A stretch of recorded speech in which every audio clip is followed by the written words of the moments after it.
Le Deutéronome, chapitre 18. Les sacrificateurs, les Lévites, la tribu entière de Lévi, n'auront ni part ni héritage avec Israël. Ils se nourriront des sacrifices consumés par le feu en l'honneur de l'Éternel et de l'héritage de l'Éternel. Ils n'auront point d'héritage au milieu de leurs frères. L'Éternel sera leur héritage comme il le leur a dit. Voici quel sera le droit des sacrificateurs sur le peuple, sur ceux qui offriront un sacrifice, un bœuf ou un agneau. On donnera au sacrificateur l'épaule, les mâchoires et l'estomac. Tu lui donneras les prémices de ton blé, de ton mou et de ton huile, et les prémices de la toison de tes brebis, car c'est lui que l'Éternel, ton Dieu, a choisi entre toutes les tribus, pour qu'il fasse le service au nom de l'Éternel, lui et ses fils à toujours.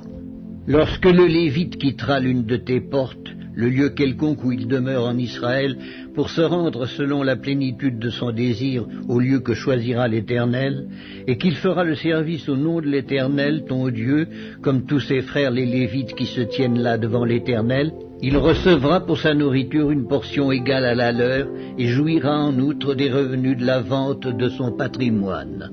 Lorsque tu seras entré dans le pays que l'Éternel ton Dieu te donne, tu n'apprendras point à imiter les abominations de ces nations-là. Qu'on ne trouve chez toi personne qui fasse passer son fils ou sa fille par le feu, personne qui exerce le métier de devin, d'astrologue, d'augure, de magicien, d'enchanteur, personne qui consulte ceux qui évoquent les esprits ou disent la bonne aventure, personne qui interroge les morts, car quiconque fait ces choses est en abomination à l'Éternel, et c'est à cause de ces abominations que l'Éternel ton Dieu va chasser ces nations devant toi. Tu seras entièrement à l'Éternel, ton Dieu, car ces nations que tu chasseras écoutent les astrologues et les devins, mais à toi, l'Éternel, ton Dieu, ne le permet pas. L'Éternel, ton Dieu, te suscitera du milieu de toi, d'entre tes frères, un prophète comme moi. Vous l'écouterez. Il répondra ainsi à la demande que tu fis à l'Éternel, ton Dieu, à Horeb, le jour de l'assemblée, quand tu disais « Que je n'entende plus la voix de l'Éternel, mon Dieu, et que je ne vois plus ce grand feu afin de ne pas mourir. L'Éternel me dit, ce qu'ils ont dit est bien. Je leur susciterai du milieu de leurs frères un prophète comme toi. Je mettrai mes paroles dans sa bouche, et il leur dira tout ce que je lui commanderai. Et si quelqu'un n'écoute pas mes paroles, qu'il dira en mon nom, c'est moi qui lui en demanderai compte.